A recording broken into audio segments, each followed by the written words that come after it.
Pendaftaran program subsidi tepat untuk pembelian BBM bersubsidi Pertalite bagi kendaraan roda 4 masih dibuka untuk masyarakat di wilayah Sumbaksel, termasuk Sumatera Selatan, Lampung, dan Jambi. Program ini untuk memastikan penyaluran BBM bersubsidi lebih tepat sasaran.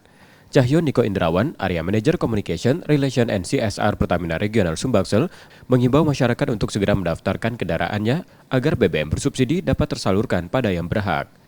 Pendaftaran dapat dilakukan melalui website subsidi-tepat.mypertamina.id atau dengan mengunjungi SPBU terdekat dengan menyiapkan dokumen foto KTP, STNK depan dan belakang, serta foto kendaraan dari depan dan samping agar nomor polisi terlihat jelas. Bagi kendaraan yang terdaftar di KIR, sertakan foto KIR. Dokumen harus jelas dan terbaca. Semua dokumen diunggah dalam format foto atau JPEG dengan resolusi tinggi untuk memudahkan proses verifikasi.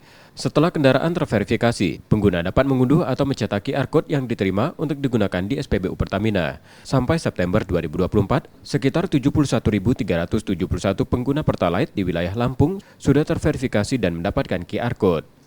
Penerapan QR Code untuk memastikan penyaluran BBM subsidi Pertalite roda 4 lebih tepat sasaran. Sementara untuk kendaraan roda 2, program ini belum diwajibkan.